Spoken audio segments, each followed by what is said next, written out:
Hi friends, బాగున్నారండి అందరూని. ఈరోజు క్లాస్లోని ఈ ఫ్యాన్సీ శారీ మీదకి బ్లౌజ్ కటింగ్ అన్నది చేద్దామండి.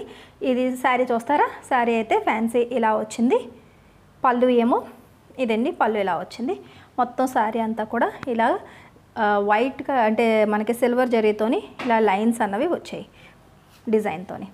బార్డర్ కూడా లైట్ కలర్స్ అండి. ఇదంతా కూడా ఇంగ్లీష్ కలరు.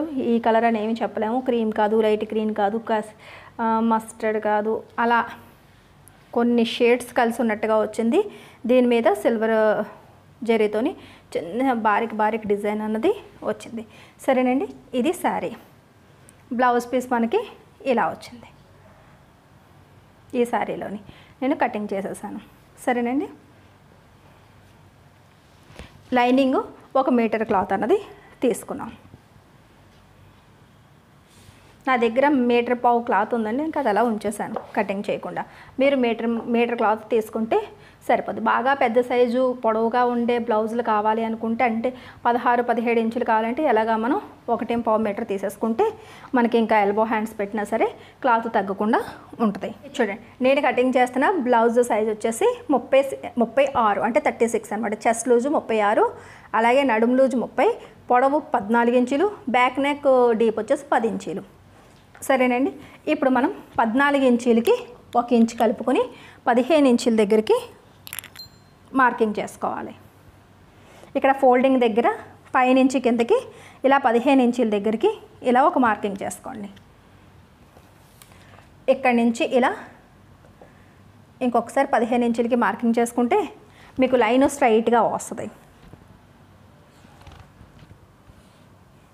దాని తర్వాత షోల్డర్స్ చిన్నగా ఉండాలి అనుకుంటే కనుక 5 ఇంచుల వరకు పెట్టుకోవచ్చు. సరేనండి, దాని తర్వాత ఇక్కడి నుంచి చంకదింపు మాత్రం తగ్గించకూడదు, 6 ఇంచులు ఉండాలి.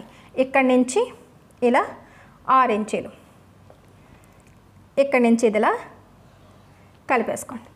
దాని తర్వాత ఇక్కడ ఆర్మ్ రౌండ్ దగ్గర ఇలా లైన్ గీసుకొని ఇక్కడ చిన్న సైజు వాళ్ళు అయితే 1.5 ఇంచుకి మార్కింగ్ చేసుకోవచ్చు. అదే కొద్దిగా 38 సైజు నుంచి అయితే కనుక 1.5 ఇంచుకి పెట్టుకోవచ్చు. ఎందుకంటే వాళ్ళకి అనుకున్న దానికన్నా షోల్డర్ బాగా తగ్గించాం కాబట్టి. సరేనండి, 36 సైజు వాళ్ళకి నేను 1.5 ఇంచే పెడుతున్నాను. 1.5 కూడా పెట్టవచ్చు. ఇంకా 38 నుంచి కంపల్సరీగా 1.5 పెట్టాల్సిందే. ఎప్పుడు అంటే అనుకున్న షోల్డర్ కన్నా మనం తగ్గించి పెట్టినప్పుడు. సరేనండి, దాని తర్వాత 36లోని 4వ వంతు తీసుకోవాలి. 36లో సగం 18, 18లో సగం 9 ఇంచులు. ఇక్కడి నుంచి ఇలా 9 ఇంచులకి ఒక మార్క్ వేసి మళ్ళీ 2 ఇంచులు ఖర్చులకి. సరేనండి, దాని తర్వాత నడుం దగ్గర 30, 30లోని సగం 15, 15లో సగం 7.5, 7.5కి 1 ఇంచు డాట్ కోసం కలిపితే 8.5 ఇంచులు. 8.5 ఇంచులకి ఒక మార్కింగ్ చేయండి. తర్వాత 2 ఇంచులు ఖర్చులు. ఇక్కడి నుంచి ఇక్కడికి ఇలా మార్కింగ్ పెట్టేసుకోండి. మీ బ్లౌజు 36 సైజ్ అయితే కనుక నడుము ఒకవేళ కొంతమందికి 30 ఉంటుంది, కొంతమందికి 32 ఉంటుంది, 31 కూడా ఉంటుంది. అలా నడుము కొలత హుక్ బెల్ట్ దగ్గర నుంచి ఐ బెల్ట్ వరకు కొలుచుకోండి. నడుము ఎంత అయితే వచ్చిందో అంత ఇక్కడ వేసుకోండి. దానికి 4వ వంతుకి డాట్స్కి 1 ఇంచు కలుపుకొని పెట్టుకోండి. అంతే తేడా. మిగతాదంతా కూడా 36 బ్లౌజ్కి చెస్ట్ లూజ్ దగ్గర నుంచి షోల్డరు, ఆర్మ్ డౌన్ నేను ఎలా అయితే పెట్టానో, ఎలా అయితే బ్లౌజ్ కటింగ్ చేశానో హ్యాండ్స్ వరకు కూడా ఇంకా యాస్టీస్గా కటింగ్ చేసుకుంటూ వెళ్ళిపోండి. ఇక్కడ ఫోల్డింగ్ దగ్గర నుంచి 2.5 ఇంచులు, నెక్ డీపు 10 ఇంచులు, ఇక్కడి నుంచి ఇలా ఒక 3 ఇంచులు వెడల్పు,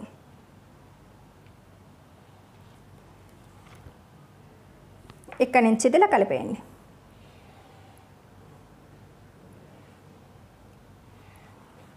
ఇప్పుడు ఇక్కడి నుంచి ఇలా రౌండ్ ఇచ్చేసుకోండి. ఫ్రంట్ వైపు నెక్ డీప్ నేను 7 ఇంచుల దగ్గరికి మార్కింగ్ చేస్తున్నాను. ఈ సైజు వాళ్ళకి 6.5 పెట్టవచ్చు. కొద్ది పెద్ద మెడ కావాలి పర్లేదు అనుకున్న వాళ్ళకి 7 ఇంచుల వరకు పెట్టుకోవచ్చు. ఈ బ్యాక్ సైడ్ నెక్ వదిలేసి మిగతాదంతా కటింగ్ చేసేయండి.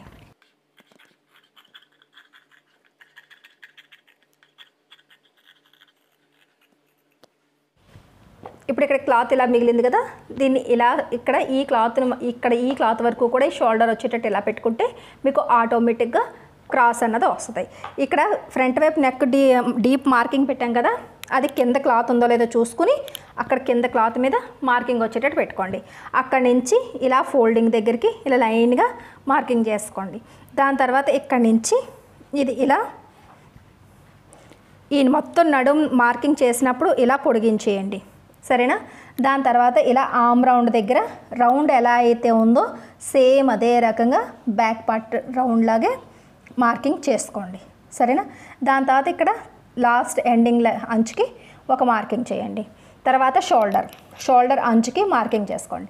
ఈ మెడ వెడల్పు ఉంది కదా, ఈ లైన్ ఇలా పైకి ఇలా అంటే మెడ వెడల్పు మార్కింగ్ కూడా పడుతుంది. ఈ 2 ఇంచుల ఖర్చులను చూసారా, ఇది కూడా మార్కింగ్ చేయండి. ఈ కార్నర్ దగ్గర ఇలా వేలు ఇలా నొక్కి పెట్టి ఇక్కడికి ఒక మార్కింగ్ అన్నది ఇలా పెట్టుకోండి, సరేనా. ఇప్పుడు బ్యాక్ పార్ట్ని తీసేసుకోండి. ఇక్కడి నుంచి చూసారు కదా కరెక్ట్గా 6 ఇంచులు ఉందా, ఇలా కలిపేసుకోండి. దాని తర్వాత ఇక్కడి నుంచి ఈ లైన్కి ఇలా కలుపుకోండి. ఇప్పుడు ఈ కార్నర్ దగ్గర నుంచి ఇలా ఒక లైన్ గీసుకుని ఇక్కడ మీరు ఎంతైతే ఈ బ్యాక్ సైడ్ అంచు మీరు మార్కింగ్ చేశారో ఈ రౌండ్, దానికి కరెక్ట్గా ఈ అంచు నుంచి ఇలా ఇంచు టేప్ పెట్టి 6 ఇంచు కిందకి తీస్తే సరిపోద్ది. ఇక్కడ నుంచి చూసుకుంటే 30 ఇంచు, అక్కడి నుంచి చూసుకుంటే 6 ఇంచు, ఇక్కడ నుంచి 6 ఇంచు డౌన్ చేస్తే సరిపోద్ది. ఇలా ఇక్కడ నుంచి ఇలా కలిపేసుకోండి.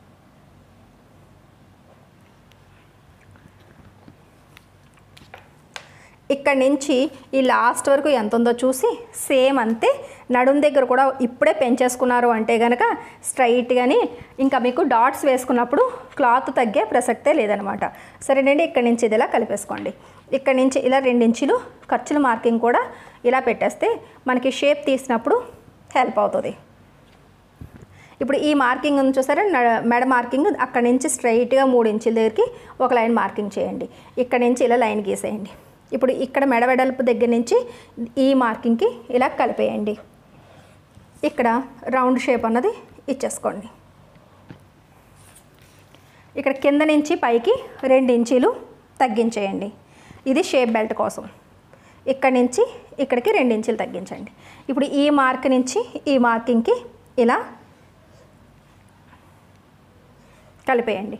దాని తర్వాత ఈ లైన్ నుంచి పైకి 1 ఇంచుకి ఒక మార్కింగ్ చేయండి. దాని తర్వాత ఇక్కడ నుంచి ఇలా కరెక్ట్గా 3 ఇంచుల దగ్గర చేసి 1/2 ఇంచ్ కిందకి డౌన్ చేయండి, సరేనా. ఇప్పుడు ఇక్కడ నుంచి ఇక్కడికి ఇలా కలిపేయండి. ఆ తర్వాత ఇక్కడ నుంచి ఇలా నెమ్మదిగా తీసుకొస్తూ ఈ కార్నర్కి కలాలి.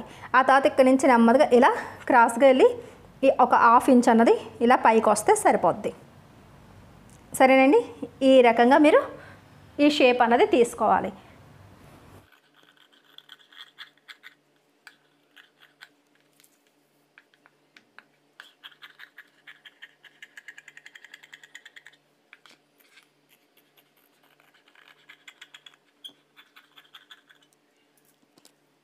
ఇప్పుడు బ్యాక్ పార్ట్ నెక్ అనేది కటింగ్ చేసేయండి. ఇప్పుడు షోల్డర్ కరెక్ట్గా బ్యాక్ పార్ట్ షోల్డర్ మీద ఇలా ఫ్రంట్ పార్ట్ షోల్డర్ పెట్టి ఈ అంచు ఈ ఫోల్డింగ్ దగ్గర ఇలా పెడితే ఈ ఆమ్ రౌండ్లు ఇంతవరకు కూడా కలాలి. తర్వాత ఈ అరేంజ్ డిఫరెన్స్ అన్నది మీకు ఇంత క్లియర్గా తెలియాలి.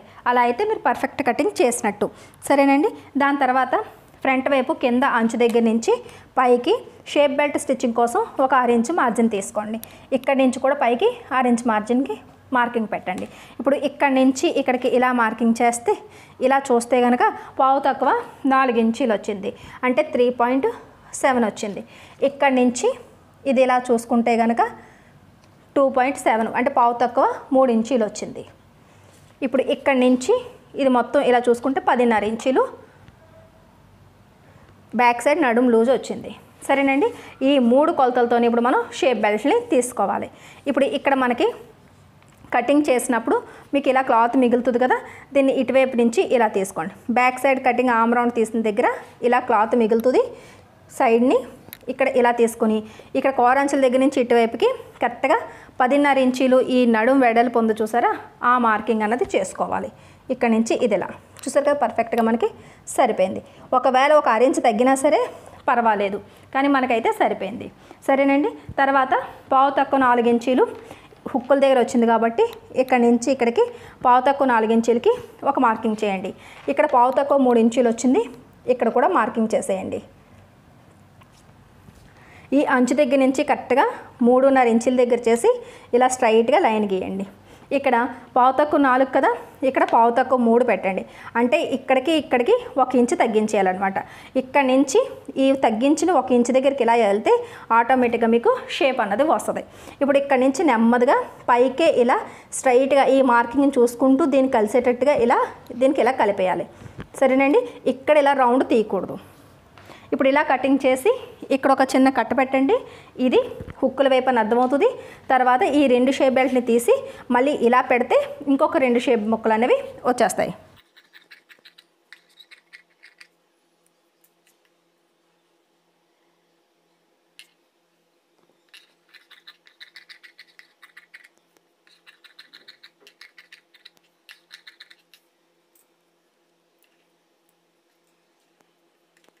ఇప్పుడు హ్యాండ్ కటింగ్ చేసేటప్పుడు బ్యాక్ సైడు ఆర్మ్ రౌండ్ని ఇలా కొలుచుకోవాలి. ఇలా బ్యాక్ సైడు ఆర్మ్ రౌండ్ కొలుచుకుంటే నాకు 11 ఇంచులు వచ్చింది. ఎంతైతే వస్తుందో దానికి 1 ఇంచు తగ్గించేసుకోండి. సరేనా? అంటే 10 ఇంచులు. ఇప్పుడు మనకి మిగిలిన క్లాత్లోంచి 10 ఇంచులు వెడల్పు ఇలా పెట్టుకుని ఇక్కడి నుంచి మనం 4 మడతలు 10 ఇంచులు ఉండేటట్టు పెట్టుకుని అప్పుడు హ్యాండ్ కటింగ్ అనేది చేసుకోవాలి. చూడండి, ఇక్కడ నుంచి ఇలా తీసుకుంటే కనుక 8.5 ఇంచులే వస్తుంది.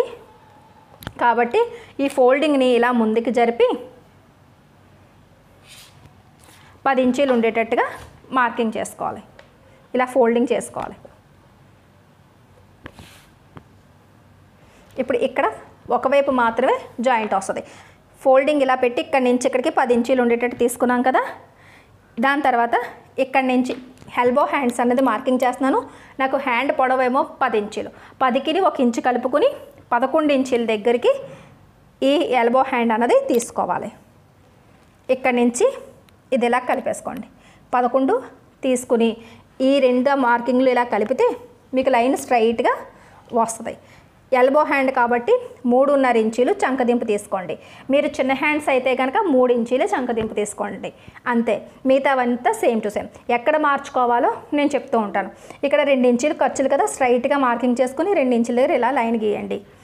ఇక్కడ ఫోల్డింగ్ దగ్గర నుంచి 2 ఇంచులకి మార్కింగ్ చేసుకోండి. ఇప్పుడు ఇక్కడి నుంచి ఇక్కడికి ఇలాగా షేప్ ఇచ్చేసుకోండి. సరేనండి. హ్యాండ్ లూజ్ వచ్చేసి 5.5 ఇంచులు. మీ బ్లౌజ్ హ్యాండ్ లూజ్ ఎంత ఉంటే చూసుకుని అంత మార్కింగ్ చేసుకోండి. 2 ఇంచులు ఖర్చులది. ఈ లోపల ఉన్న 2 మార్కింగ్లు కలిపితే ఇది ఫిట్టింగ్ లైన్. ఈ బయట మార్కింగ్లు 2 కలిపితే ఇది ఖర్చుల లైన్. సరేనా? చూసారు కదా, ఇక్కడ నుంచి ఇంత ముక్క ఇటువైపు నుంచి తీసి ఇక్కడ జాయింట్ వేసేసుకుంటే స్టిచ్చింగ్ చేసేటప్పుడు సరిపోద్ది.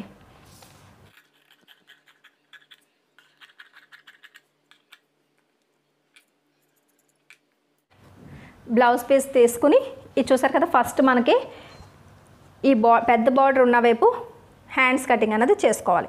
2 అంచులు సమానంగా ఉండేటట్టుగా ఇలా పట్టుకొని ఇలా ఫోల్డ్ చేసుకోండి. ఇదేంటంటే టిష్యూ లాగా పైకి లెగుస్తూ ఉంటాయి ఫ్యాన్సీ క్లాత్లన్నీ. మన మాట అస్సలు వినవన్నమాట. ఇలా 4 మడతలు ఇలా పెట్టేసుకోండి. మీకు కటింగ్ చేయడం అలవాటు లేదు అని అనుకున్న వాళ్ళకి పిన్నులు పెట్టుకుని అప్పుడు కటింగ్ చేసుకోండి. సరేనా?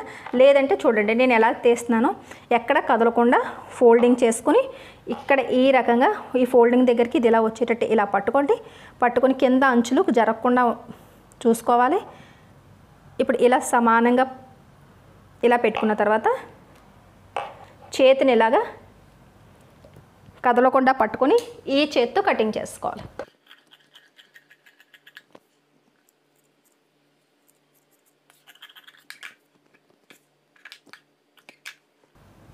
ఇక్కడ చంక దగ్గర చిన్న చిన్న జాయింట్లు మాత్రం వస్తాయి. సరేనండి. దాని తర్వాత ఈ బార్డర్ ఏమైనా నడుం దగ్గరికి తీసుకోవాలి అనుకుంటే కనుక అప్పుడు ఇక్కడ ఇది బార్డర్ ఇటువైపు వచ్చేటట్టు ఇలా చూసుకుని ఇలా పట్టుకొని బ్యాక్ పార్ట్ కటింగ్ చేసేయాలి.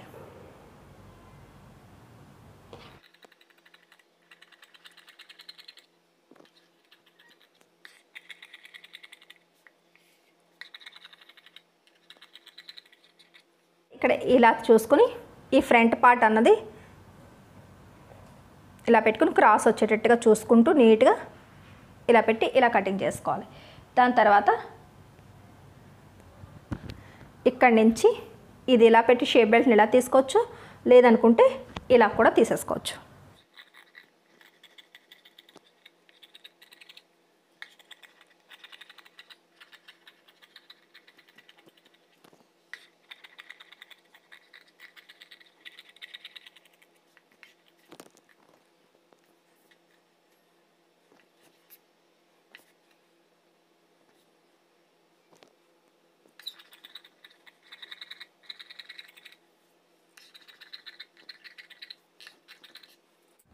ఇది చూసారు కదా, ఇలా మొత్తం బ్లౌజ్ కటింగ్ అంతా అయిపోయింది. డాట్స్ ఎలా వేసుకోవాలి, హ్యాండ్స్ లోత్ ఎలా తీసుకోవాలి, ఇవన్నీ కూడా మీకు నేను స్టిచ్చింగ్ క్లాస్లోనే వివరంగా చూపిస్తానండి. వీడియోని స్కిప్ చేయకుండా చూడండి, సరేనండి. నెక్స్ట్ క్లాస్లో స్టిచ్చింగ్తో మళ్ళీ కలుద్దాం. మన లక్ష్మీ ఫ్యాషన్ వాళ్ళ ఛానల్ని సబ్స్క్రైబ్ చేసుకోవడం మర్చిపోకండి. మళ్ళీ నెక్స్ట్ క్లాస్లో కలుద్దాం.